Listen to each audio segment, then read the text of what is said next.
낚시는 상체의 움직임이 상당히 중요하기 때문에 포커스는 가 맞느냐에 두는 것이 좋습니다.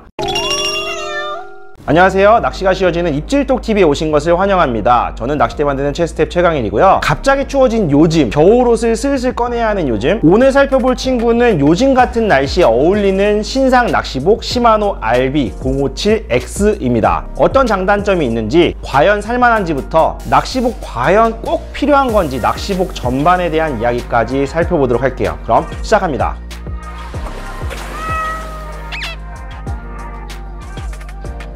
시마노 낚시복, 다이와 낚시복 서로 경쟁 상대라고 여길까요? 아니죠. 낚시복의 가장 큰 경쟁 상대는 바로 등산복입니다. 실제 많은 분들이 낚시 가실 때 입는 옷으로 대부분 등산복을 입기도 하시거든요. 이유는 여러 가지가 있지만 확실히 시장 규모가 크다 보니까 접할 기회도 많고 또 가격대도 훨씬 다양하기 때문입니다. 그런데 낚시할 때 등산복이 과연 최선일까요? 우선 이 옷이 어떠한 용도로 만들어졌냐를 살펴볼 필요가 있어요. 등산복 같은 경우는 당연하지만 등산할 때 입을 하고 만든 옷입니다. 때문에 등산복은 바지의 가동성하고 신축성에 상당한 강점이 있습니다. 왜냐하면 걸어가는 운동이기 때문이죠. 반대로 낚시 같은 경우는 상체의 움직임이 상당히 중요하거든요. 실제 등산복을 입고서 캐스팅을 하다 보면은 확실히 움직임이 제한적이라는 것을 느낄 수 있습니다. 특히 요즘 나오는 낚시복들의 경우에는 소개할 때 상당 부분 이 자켓의 기능성에 대해서 어필하는 것을 볼 수 있습니다. 물론 장르에 따라서는 등산복만으로도 충분한 장르가 있는 반면 전문 낚시복이 꼭 필요한 장르들도 있는 만큼 즐기고자 하는 낚시, 특히 상체의 움직임이 넓고 많은가에 포커스를 맞추셔서 의류를 선택하시면 되겠어요. 우선 낚시복은 계절에 따라서 겨울용이냐 아니면 봄, 가을용이냐로 나뉩니다. 왜 여름용은 없냐 하실 수 있는데요. 이제 여름 같은 경우는 워낙 낚시하기에 어려운 시기이기도 하고 가뜩이나 더운데 뭘 더 걸친다는 게 한계도 있어서 업체에서 잘 만들지도 않고요. 차라리 반팔 반바지에다가 버프, 토시, 레깅스가 더 적절한 것 같습니다. 겨울용 같은 경우는 제가 지금 입고 있는 RB057X처럼 이렇게 안에 충전재가 들어있는 친구들이고요. 봄, 가을용 같은 경우는 충전재 없이 자켓과 바지로 구성된 형태입니다. 기본적으로 낚시복은 방수 재질인데요. 그래서 저 같은 경우는 라이트한 낚시복은 비옷처럼 일상생활에서도 종종 활용하고 있어요. 낚시복의 방수 같은 경우는 나일론 외피 위에다가 방수 코팅을 통해서 완성이 됩니다. 다만 이 코팅 필름의 재질에 따라서 고어텍스, 레인맥스, 드라이실드 등으로 나뉘게 됩니다. 먼저 가장 고가로 알려져 있는 고어텍스가 있죠. 1969년 미국의 고어 가문에서 PTFE라는 필름을 응용해서 방수 원단을 만들면서 이렇게 고어텍스라는 게 시작이 되었습니다. 당연히 특허를 통해서 기술을 보호받고 꾸준히 성장해 왔지만 권리 보호가 끝난 지금은 많은 업체에서도 이 고어텍스, 즉 PTFE 필름을 이용한 의류들을 많이 만들고 있습니다. 그래서 시마노, 다이와 할 것 없이 정말 고급 낚시복에는 어김없이 고어텍스 마크가 딱 붙어있는 것을 볼 수 있습니다. 그럼 그보다 아래급의 친구들은 어떤 코팅이냐? 다이와 같은 경우는 레인맥스라는 자체 개발 코팅 기술을, 시마노의 경우에는 드라이실드라는 코팅 기술을 내세웁니다. 사실상 가격대도 비슷하고 약간 느낌도 비슷한데요. 사실 들여다보면 그 이유가 나오는데 이 둘 다 폴리우레탄, 즉 PU 코팅을 사용하기 때문이에요.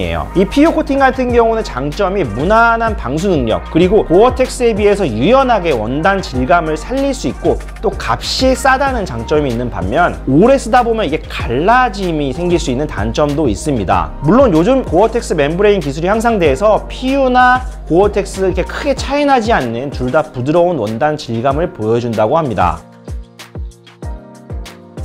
낚시복을 구매하실 때 가장 중요한 건 사용자가 어떤 필드에서 어떤 낚시를 즐기는지라고 생각을 하는데요. 보기에는 다 비슷한 낚시복이지만 디테일을 들여다보면 특정 장르에 최적화된 옷들이 많습니다. 먼저 낚시복 자켓에 지퍼가 하나 더 달린 친구들이 있습니다. 이건 뭐냐? 바로 구명조끼를 부착해서 자켓 자체가 부력 자켓이 되어버리게끔 만드는 용도입니다. 보통 갯바위 낚시복인 경우가 많아요. 갯바위 낚시의 경우 날카로운 갯바위 위에서 낚시하기 때문에 일반적으로 자동 팽창식 구명조끼를 잘 입지 않거든요. 작동하더라도 찢어져서 기능을 못할 수 있기 때문에 일반적으로는 전통적인 구명복 형태, 즉 부력재가 포함되어 있는 옷을 입게 되는데, 이 구명복을 입을 때 가장 번거로운 게 바로 크로치 스트랩이라고 부르는 이 다리 끈을 해줘야 되는 건데요. 이걸 하지 않으면 순간적으로 빠졌을 때 구명조끼가 벗겨질 수 있기 때문에 필수적입니다. 다만 이 스트랩 자체가 움직임을 상당히 제한하는 측면이 있어서 갯바위에서는 이렇게 콤비 형태로 맞추시는 것이 좋습니다. 물론 가급적 낚시복의 제조사와 구명복의 제조사, 브랜드 등을 맞추면 이쁘고 좋습니다. 또 낚시복 색상을 많이 고민을 하시는데요. 거의 대부분 검정 계통을 선호하시는 것 같더라고요. 밝은 색을 입게 되면 뭔가 눈에 띄고 집중받을 것 같고 부담스러워서 촌스러워서 등등의 이유가 있을 텐데요. 사실 그렇기 때문에 저 같은 경우는 밝은 옷을 권장을 드립니다. 특히 연세가 있으시거나 여성분일수록 더 그렇게요. 왜냐하면 바다 낚시의 경우 물에 빠지면은 눈에 잘 띄는 게 우선이거든요. 특히 배 낚시의 경우 배에서 물에 빠질 경우 배가 자동차처럼 갑자기 딱 멈추고 유턴해서 돌아오는 게 아니라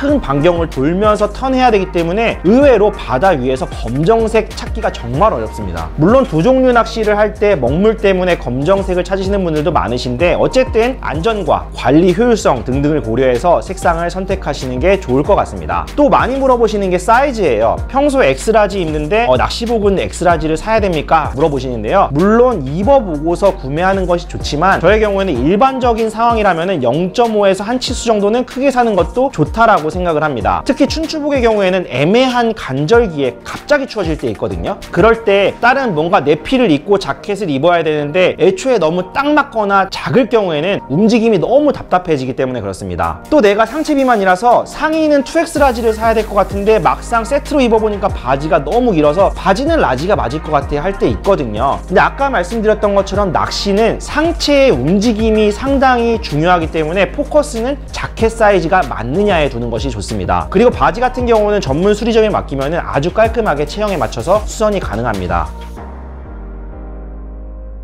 마지막으로 낚시복 관리에 대해서 의외로 많이 궁금해 하시더라고요. 싼 거 샀으니까 대충 쓰자 할 수 있겠지만 관리를 잘한 저가 낚시복이 관리를 전혀 안 한 고가 낚시복보다 더 나은 방수 성능을 보일 수 있습니다. 낚시복 관리 같은 경우는 우선 크게 세탁 방법하고 코팅 방법이 있는데요. 고어텍스라든지 PU 코팅, 재질의 차이는 있지만 기본적으로 관리법은 비슷하거나 약간 몇몇 차이점도 있긴 합니다. 먼저 세탁의 경우에는 중성 세제 또는 기능성 의류 전용 세제를 사용하시는 게 좋고요. 표백제, 섬유유연제를 비롯해서 가루 세제 같은 경우는 코팅을 벗겨낼 수 있어서 사용하시지 않는 것이 좋습니다. 세탁 전에 지퍼나 벨크로 등은 완전히 잠그시는 게 좋고요. 물 온도 같은 경우는 30에서 40도를 권장하지만 기본적으로는 세탁기보다는 손세탁이 좋습니다. 건조는 가급적 그늘에서 자연 건조를 하시는 게 좋고요. 직사광선에 너무 노출이 될 경우에는 특히 PU 코팅 같은 경우는 코팅층이 갈라질 수 있기 때문입니다. 고어텍스의 경우에는 50에서 60도 저온으로 건조기에 돌릴 경우에는 필름이 재생되는 효과도 있다고 하는데 참고만 해주세요. 사실 세탁보다 더 중요한 건 보관이라고 생각하는데요. 완전하게 건조된 의류에다가 방수 스프레이를 뿌리거나 바르는 코팅제를 이용해서 방수 기능을 최대한 복원시킬 수 있도록 하고요. 밀폐된 공간에 보관하기보다는 가급적 통풍이 잘 되는 곳에 보관하시는 것이 좋습니다. 또한 몇 층에 걸쳐서 방수 코팅이 되어 있기 때문에 차곡차곡 접어서 보관하기보다는 옷걸이에 걸어서 보관하시는 게 좋고요. 옷걸이 같은 경우는 너무 얇은 철옷걸이 같은 경우는 이 어깨 부분이 딱 접히면서 접힌 면에 갈라짐이 생길 수 있으니까요. 어깨가 라운드져 있는 그런 넓은 형태의 옷걸이를 권장을 드립니다. RB057X의 경우에는 RB017X의 후속품이라고 하더라고요. PU 코팅, 즉 드라이 실드 기능성 동계 의류라고 볼 수 있습니다. 처음 제가 옷을 보고 놀란 점은 생각보다 되게 두툼한 애였는데 역시 찾아보니까 기존 상품 대비 한 150% 정도 충전재가 늘었다고 합니다. 컬러는 5종류가 있는데 제가 입은 것은 오렌지 레드입니다. 제가 평소에 낚시복은 2X 라지 사이즈를 입는데 오늘은 일부러 X 라지를 입어봤어요. 왜냐하면 이 친구가 의외로 신축성 등을 볼 때 완전 한겨울용 낚시복 느낌보다는 지금 같은 간절기에 약간 생활복처럼 입을 수 있는 따뜻한 옷 같은 느낌이 들었기 때문이에요. 그래서 한겨울 낚시복이 이미 있으시다면 이 친구는 정 사이즈로 구매해서 저처럼 가볍게 티셔츠 위에 입는 정도로 지금 같은 계절에 활용하실 수 있겠고요. 만약에 한겨울용 옷이 없다라고 하시면은 한 치수 크게 구매하셔서 안에 뭔가 내피를 입고 겉에 입으시면 좋다고 생각을 합니다. 다이와 시마노에서는 동계용 내피가 상하이 나오는 게 있는데요. 그것처럼 이 친구를 내피로 입고 뭔가 더 두꺼운 겨울옷을 입으면 어떨까 싶었는데 여러모로 재질이라든지 탈착이 안 되는 모자의 특성상 이 친구는 자켓으로만 활용해야 될 것 같아요. 지퍼 같은 경우는 방수 지퍼이기 때문에 방수 능력이 상당한 강점이 있을 것 같고요. 캡 모자를 쓰고 낚시복을 입을 수 있게끔 뒤통수에 조절끈이 있습니다. 가끔 낚시복 주머니 왜 이렇게 높은가 싶으실 수 있거든요. 여기 있으면 좋을 텐데 이거는 구명복을 입으면 노출되는 공간이 여기이기 때문입니다. 그런데 제가 입어보니까 이 친구의 단점이 하나 보이거든요. 먼저 첫 번째는 안쪽에 바닥에 뭔가 주머니가 하나 정도 있으면 좋을 것 같은데 내부에 주머니가 없어요. 그래서 뭔가 좀 중요한 물건들을 다 여기 주머니 하나에 넣어야 된다는 단점이 있고요.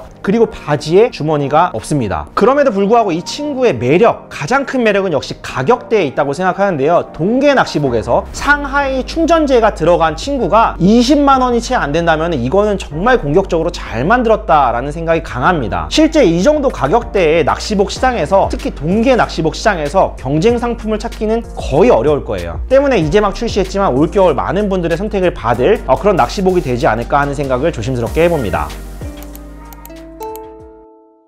여기까지 해서 시마노 낚시복 RB057X에 대해서 살펴봤습니다. 사실 낚시복 전반에 대해서 그간 너무 많이 들었던 질문에 대해서 한 번쯤은 답변을 드리는 시간 다루고 싶었는데 이렇게 기회가 돼가지고 이것저것 말씀을 드렸던 것 같습니다. 낚시복이 필수냐라고 물어본다면은 그거는 아니다 라고 말씀을 드릴 수 있지만, 확실히 장르에 따라서는 쓰임새가 많고 있으면은 무조건 좋다라는 생각까지 전하면서 오늘의 영상을 마치고자 합니다. 영상 속 따뜻한 이 겨울 낚시복 RB057X에 대해서 더 살펴보고 싶으신 분들은 좌측 하단에 더보기 누르시면 확인 가능하시고요. 앞으로도 좋은 낚시 이야기, 용품 리뷰로 찾아뵙겠습니다. 영상이 도움이 되셨다면 좋아요, 구독, 알람 설정 부탁드리면서 물러갑니다. 감사합니다.